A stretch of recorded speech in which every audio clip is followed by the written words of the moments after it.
The year is 1337. Europe is a patchwork of crowns and ambitions, cities and castles, republics and faiths, each vying for power, survival and legacy. And it's here that Europa Universalis V begins. The medieval world still clings to the age of chivalry, yet the winds of change are gathering. England and France plunge into the 100 Years' War, a struggle that will reshape both nations for generations. The Holy Roman Empire remains a labyrinth of dukes and bishops, while the Byzantine Empire fights for its fading glory against the rising Ottoman Turks. This is the dawn of the EU5 timeline. A world not yet modern, but restless, ambitious, and on the verge of transformation. And with this fifth installment in the series, the world beneath your command feels more alive than ever. The familiar paradox map has been reborn with greater scale, richer topography, and more nuanced detail. Every mountain range, river, and coastline carefully sculpted to reflect the real world of the 14th century. The new 3D map engine brings light, depth, and atmosphere to every province, while improved climate and terrain modifiers influence travel, warfare, and economy in tangible ways. But the greatest change lies beneath the surface, in the people themselves. In Europa Universalis V, every province now has a population. Pops divided by culture, religion, and social class. Your nation isn't just numbers on a ledger anymore. It is a living community with loyalties, beliefs, and ambitions of their own. Raise taxes too high and the poor will suffer. Favor one religion over another and unrest will brew. Nurture trade, education, and tolerance and your lands will thrive. This is a game about shaping history from the ground up, about guiding entire societies through centuries of change. The estates system deepens that challenge. No longer just passive modifiers, estates now act as political forces within your realm. Nobles demand honor and privilege. Clergy protect faith and tradition. Burghers push for commerce and autonomy. Their influence rises and falls with your choices. Reward one and you risk alienating another. Across the known world, power takes many forms. In Europe, kings rule by divine right, though their control is fragile. In Africa, the Golden Empire of Mali thrives on trans-Saharan trade. In the Middle East, the Mamluks hold Egypt's crossroads between East and West. And in Asia, the Yuan dynasty crumbles as the Ming rises from its ashes, promising stability under a new mandate of heaven. Far beyond Europe, the Americas remain isolated. Civilizations like the Aztecs, Maya, and Inca build their own empires, unaware of the tides of discovery soon to reach their shores. Yet everywhere the same truth holds. The world is a fragile balance of faith, ambition, and fate. In gameplay, the diplomatic engine gives you new ways to interact with this complex world. Alliances, royal marriages, subjects, coalitions. Every relationship now carries more weight and more consequence. And while you build your nation, history unfolds around you. Wars of succession, revolts, dynastic unions, the birth and death of kingdoms. Then, in the middle of the 14th century, the world is struck by a catastrophe that will alter everything, the Black Death. In EU5, this isn't just a historical note. The plague reduces population, drains economies, and destabilizes entire regions. As ruler, you'll face choices no one should have to make. Close the borders, open the granaries, or let chaos run its course. When the plague subsides, the survivors inherit a changed world. Feudalism begins to crack. Labor becomes precious. New wealth flows into the hands of merchants and cities. The seeds of the Renaissance are sown in the soil of recovery. In Italy, Trade routes bring riches to Florence and Venice. Banking families rise in power. Art begins to flourish, and for the first time, knowledge feels like a weapon equal to the sword. And you, the player, the ruler, the dreamer, stand at the center of it all. Whether you lead a tiny duchy in the Alps or command the wealth of Castile, every decision you make shapes the future. By the year 1453, the first act of this long saga draws to a close. The fall of Constantinople marks the end of an empire and the beginning of a new age. The Ottoman Empire rises, bridging continents and faiths. The old medieval world fades, and the early modern world dawns, an age of exploration, invention, and ambition. And yet, in Europa Universalis V, history is never fixed. Every campaign rewrites the world anew. Perhaps Byzantium endures, perhaps France falls, perhaps Africa unites or the Americas rise before discovery. Because this is not just history, it's your history. The city of Constantinople has fallen. Its walls, once the pride of the Roman world, now fly the crescent of the Ottomans. It is 1453 and the medieval age is over. A new world, brighter, richer and more dangerous, begins to rise from its ashes. In Europa Universalis V, this is the moment when the map begins to expand in every direction. New trade routes open, new faiths ignite, and the old powers of Europe start to look beyond their borders for destiny. The Ottoman Empire, powerful and disciplined, becomes the terror and envy of Christendom. To its west, Venice and Genoa rule the seas with their galleys and their gold. Further west still, Spain and Portugal prepare to leap into the unknown. And in the east, the great Ming Empire watches over a world of porcelain and silk. The Renaissance spreads like a spark through Italy. Artists, architects, philosophers, all rediscovering the light of classical wisdom.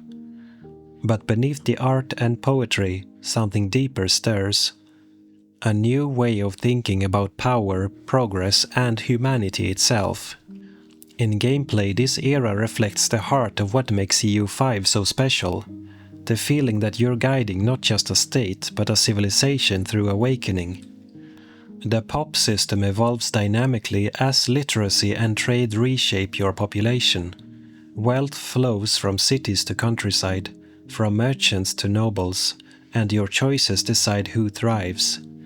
A single decision, to invest in universities or to strengthen your army, can ripple through centuries.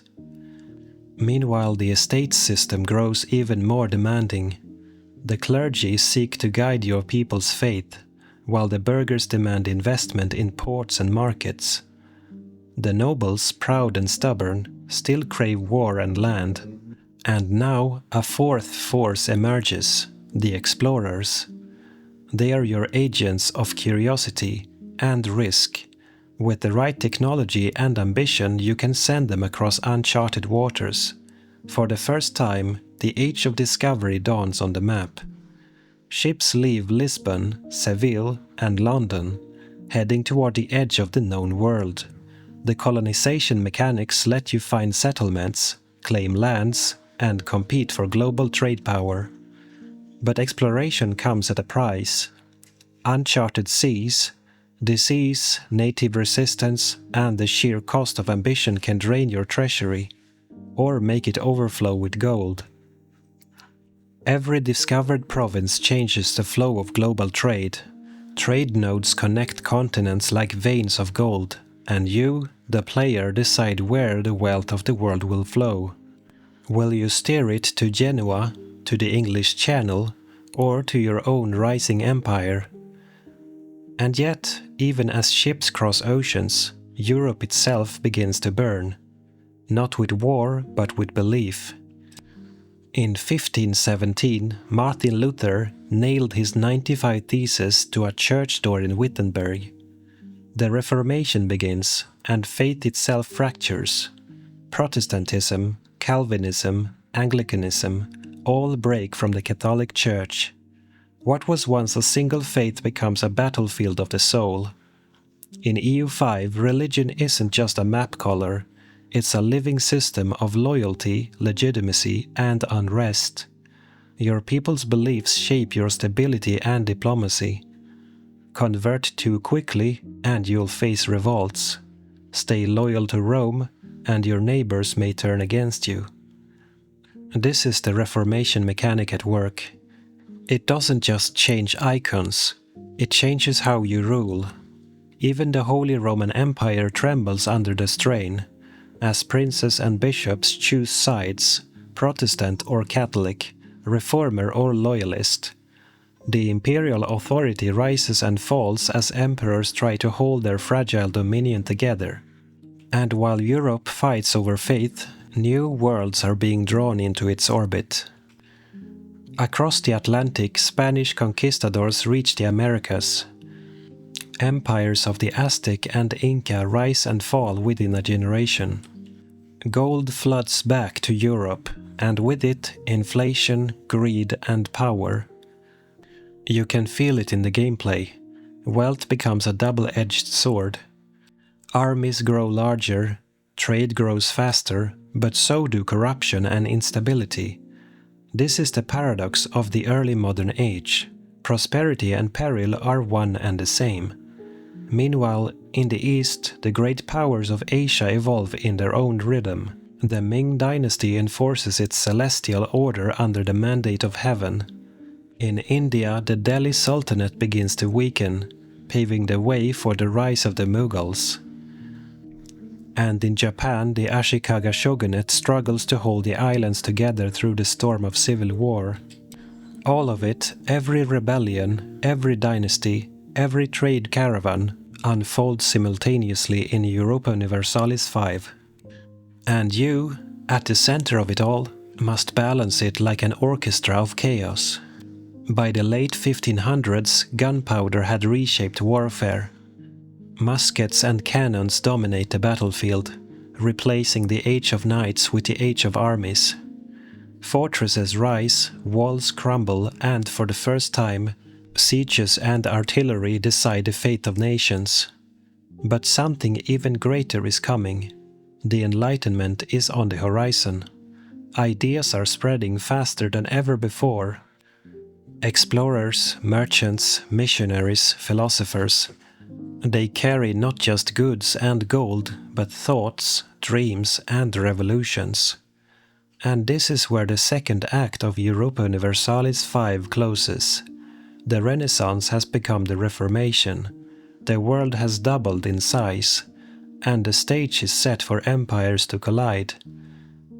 What began in 1337 as feudal kingdoms has become a web of global power, driven by faith, trade, and technology. But the next 2 centuries will test that power and tear it apart. The Age of Discovery has given birth to the Age of Empire, and the world will never be the same again. The world has changed. What began as kingdoms and faiths locked within Europe's narrow borders has now become a vast network of trade, conquest, and colonization. It is now the 1600s, and the world is finally aware of itself. The Age of Discovery has given way to the Age of Empire, and in Europa Universalis V, the player now commands not just provinces but continents. Ships crowd the oceans. Silver from the New World glitters through Seville and Lisbon. Dutch merchants dominate the East Indies. English settlers cling to windswept coasts in North America. And across the world, the map fills with color, each hue a dream of supremacy. The trade system is now the lifeblood of global power. Every port, river, and sea lane connects to the next in a delicate web of profit and rivalry. As a player, you can steer the world's wealth, from Calicut to the Cape, from the Caribbean to the Channel. The flow of gold is the flow of empire, but wealth demands protection, and protection demands fleets. Thus begins the golden age of naval warfare. In EU5, the navy is more than a support tool, it's a weapon of dominance. Galleons, frigates, and ships of the line decide who rules the seas and who fades into ruin. Blockades cripple nations, privateers enrich them in secret. The ocean becomes the new battlefield, and while nations expand outward, they also fracture within. The estates, those familiar powers of nobility, clergy, and burghers, grow ever more unruly in the face of wealth and reform. Colonial riches fuel royal courts, but also corruption. A single decree can spark revolution or restoration. The absolutism mechanic, newly refined in EU5, captures this struggle. Will you centralize power under one crown, or yield to parliaments, churches, and local freedoms? In France, Louis XIV builds Versailles, the sunlit symbol of monarchy's perfection and of its fragility. In England, kings and parliaments clash until the land itself divides in civil war. In Central Europe, the 30 Years' War tears nations apart, a storm of faith, ambition, and exhaustion that leaves millions dead. In gameplay, this conflict is more than a historical event. It's the test of every ruler's endurance. The balance between religion, diplomacy, and manpower determines survival. The war exhaustion and devastation systems reflect it brutally. Even victory can break you. And still the world keeps turning. While Europe burns, Asia rises to its own rhythm. The Ming dynasty reaches the height of its splendor, before corruption and rebellion begin to erode its celestial authority. From the steppes comes a new power, the Manchus, destined to found the Qing dynasty. In India, the Mughal Empire reaches its zenith, uniting millions under art, tolerance, and trade. And in Japan, the Tokugawa shogunate imposes peace after centuries of civil war, closing its borders to the outside world. All of this is mirrored in Europa Universalis V's simulation. The culture, religion, and pop systems ensure that every region breathes differently. The Ming's centralized bureaucracy feels unlike the Mughals' diversity, or the Ottomans' multi-faith empire. The game doesn't just represent borders, it represents the logic behind them. By the mid-1600s, science began to challenge superstition. Galileo turns his telescope skyward. Descartes' rights of reason. The first scientific institutions appear, mechanically echoed in EU5 through technology cost reductions and innovation growth. Investing in knowledge becomes as powerful as investing in cannons. But enlightenment doesn't guarantee peace. Wars grow larger, deadlier, and more professional. The age of mercenary bands gives way to standing armies, funded by taxation and bureaucracy. You, as ruler, must adapt, organize supply lines, maintain morale, and manage army professionalism. Another layer in the intricate dance of statecraft. Meanwhile, colonies mature. Sugar islands in the Caribbean, coffee in Brazil, tobacco in Virginia, silver in Potosi. Each adds to your treasury and to your rival's envy. Colonial subjects can rebel. Alliances shift across oceans, and trade wars begin to feel inevitable. The Europa Universalis V player now faces a paradox of their own creation. The bigger your empire, the harder it is to control. The governance capacity and autonomy systems punish overreach. You can rule the world, but only if you can keep it from collapsing under its own weight. By 1700, the world map looked utterly transformed. The Ottomans still hold the East, but their strength has begun to wane.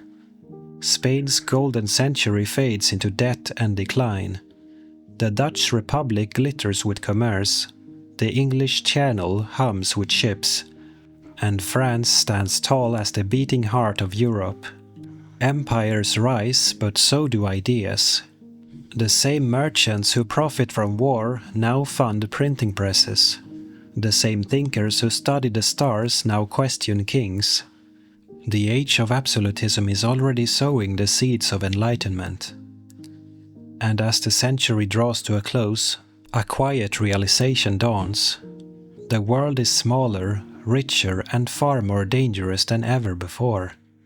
In the hands of a player, it's an age of opportunity.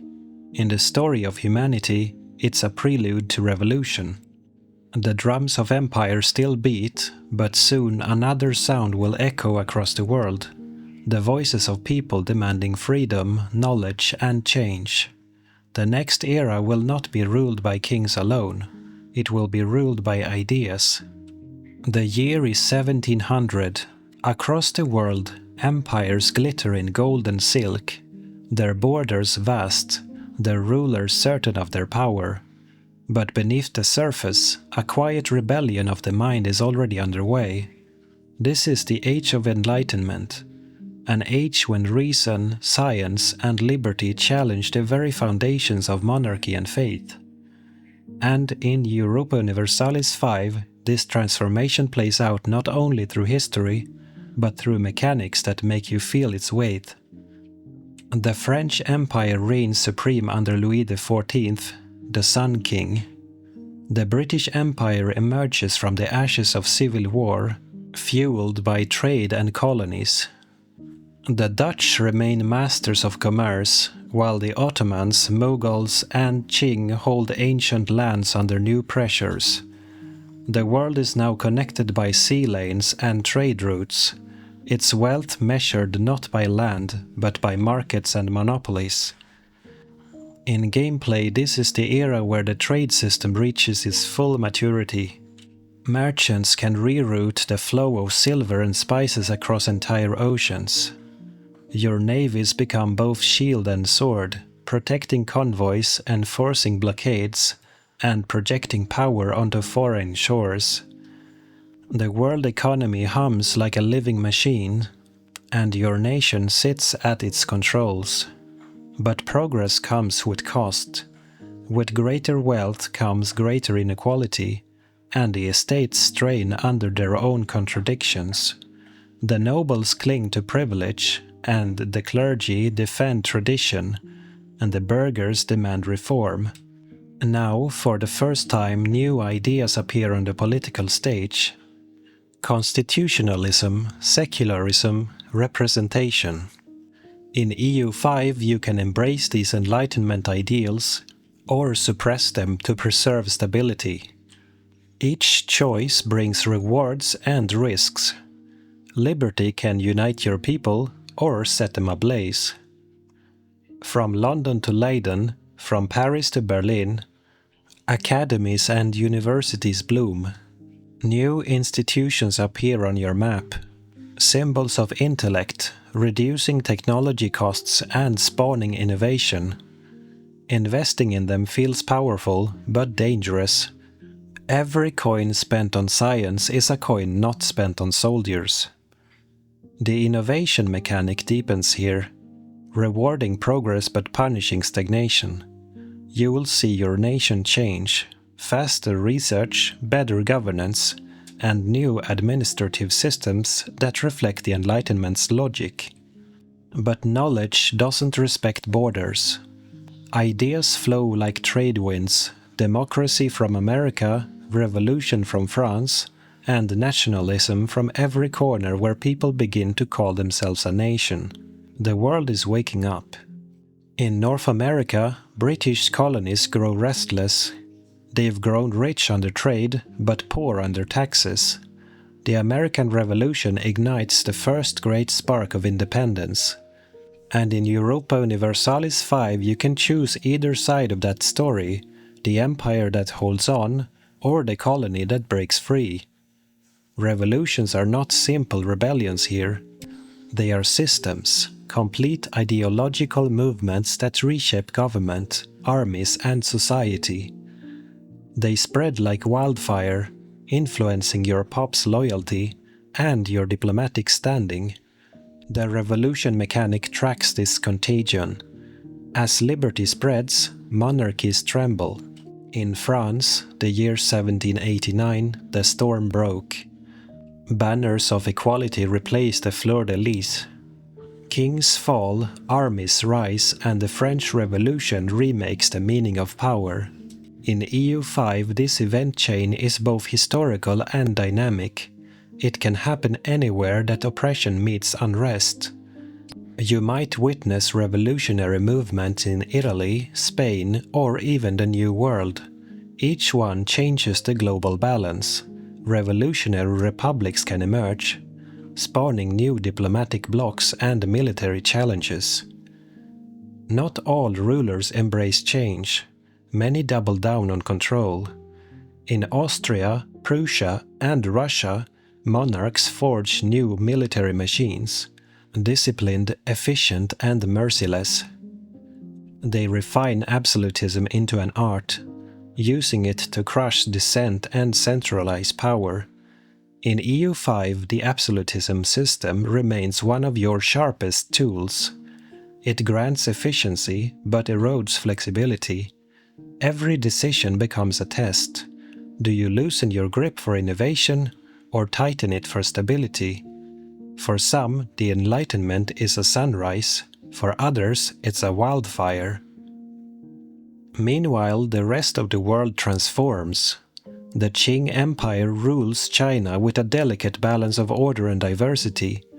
The Mughals face both triumph and decline as internal factions and European merchants erode their dominance.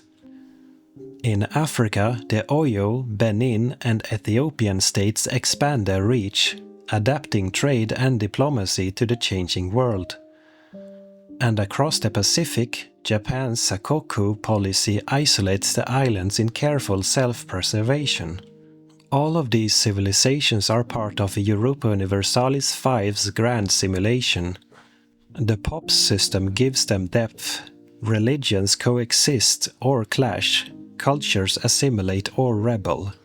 It's not just a world of conquerors, it's a world of peoples, evolving in rhythm with time. By 1800, the world stood on the edge of modernity. Steam engines rumble, factories flicker to life. The old feudal estates crumble under the weight of commerce, industry, and ideology.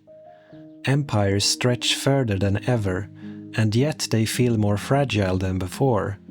The balance of power that defined centuries is breaking. The next wars will not be for faith or dynasty, they will be for principles, for nations, for the future itself.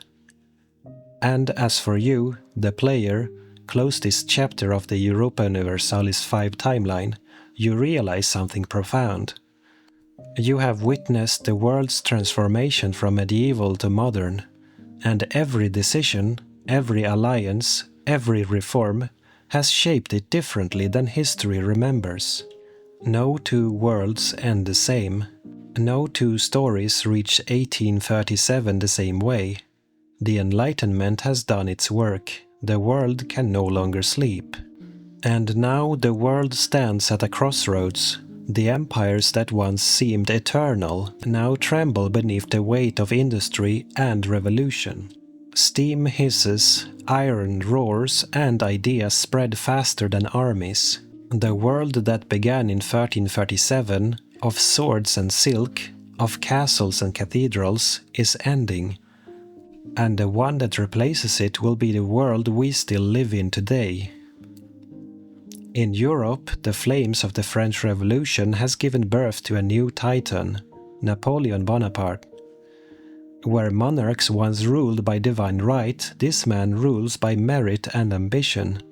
He reorganizes empires, rewrites laws, and marches across a continent that had known only dynastic wars. In Europa Universalis V, the final decades of the timeline mirror this new scale of conflict. Armies are no longer small bands of professionals, they are nations in arms. Mass conscription and revolutionary ideology turn entire populations into weapons. Your pops, once mere subjects, now fight for belief and identity. Wars become total. Borders shift faster than maps can be redrawn. From Lisbon to Moscow, from Cairo to Copenhagen, the world is rearranged in fire and glory. But no empire, not even Napoleon's, can withstand the weight of so many forces at once. Nationalism, industrialization, and exhaustion conspire to end the old order for good. While Europe burns, Britain builds. Coal and iron replace wood and wind. Factories rise where fields once stood, and steam engines reshape every corner of society.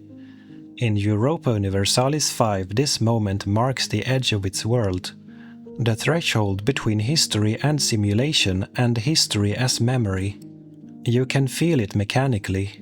Production efficiency and trade income soar as industry spreads. Urban pops grow, demanding better living conditions and new forms of government. Old estates lose their grip as a new class emerges, the industrial bourgeoisie. The world of aristocracy gives way to the world of capital. With each passing decade, the rhythm of the game quickens. Wealth moves through markets, not through tribute. Armies are fed by rail, not by harvest. And the globe itself feels smaller than ever before. After Napoleon's fall, the Congress of Vienna attempts to restore order. Europe redraws its map one last time before the modern era. Empires return to their thrones, but they rule a changed world. The mechanics of EU5 capture this transition beautifully. Diplomacy, once a tool of alliances and wars, now become a game of containment and influence. You can forge coalitions, balance great powers, and create spheres of control that anticipate the 19th century's global politics. It's a subtle shift in tone. War is still possible, but so is stability. For the first time, peace is as strategic as conflict. Yet beyond Europe, the world keeps turning. In Asia, the Qing dynasty reached its final height of territory. In India, European companies tighten their grip on local princes. In Africa, trade routes shift along the coasts, setting the stage for future colonial divisions. And in the Americas, the winds of independence blow strong. The revolutionary republics rise from the ashes of colonial rule. Mexico, Colombia, Argentina, Brazil. Each is a new experiment in freedom, each born from centuries of oppression. By the 1830s, the world was barely recognizable from the one we met 5 centuries ago. Castles have become capitals, knights have become soldiers, merchants have become industrialists, and the dream of empire has become the dream of nationhood. This is the world that Europa Universalis V leaves you with, a world on the verge of the modern era. The steam engine is the new sword. The new wars will not be about dynasty or faith, but about identity and industry. The game ends by 1837, but its legacy points forward, to the industrial explosion of the 19th century and the social revolutions to come. To Victoria, to Hearts of Iron, to the future of Paradox's grand continuum. When you zoom out at the end of your campaign, you see more than a map. You see a story you crafted, a civilization you shaped. Maybe Byzantium survived, maybe the Aztecs sailed to Europe, maybe China discovered the New World. Europa Universalis V is not a history book. It's a history engine, a dream that lets you reimagine our past and understand our present. Every campaign is a lesson, every decision is a legacy. And as the credits roll on your final save, you realize what 5 centuries have taught you, that power is fragile, progress is dangerous, and the world, even in pixels, is a living story of human ambition. The story of Europa Universalis V is the story of us, of how, across 5 centuries, humanity rose from the dust of castles and kingdoms to the dawn of nations and machines. From 1337 to 1837 we watched the world awaken, one decision, one ambition, one dream at a time. Empires were forged in faith, broken by greed, and reborn through discovery. The map changed again and again, but the heart of the story never did. Because every ruler, every player, every curious mind behind the screen is searching for the same thing: to understand the patterns that shaped us, to see how we reach this fragile, beautiful present. For 500 years of simulated history, you guided the hands of destiny. You watched civilizations bloom and fall. You heard the march of progress, the silence of peace, the thunder of revolution. And now the final year has come, 1837. Steam rises over the horizon, and a new age begins. But this is not the end. It is the threshold of everything that follows. Each game ends differently, yet the feeling is always the same: wonder, reflection, and a quiet respect for the scale of it all. Because Europa Universalis V isn't just about borders and battles. It's about what it means to be human, to dream, to build, to learn, to rise. So close your eyes. The world you shaped will keep turning, in memory and imagination alike. And as history fades into silence, remember, every ending is just another beginning.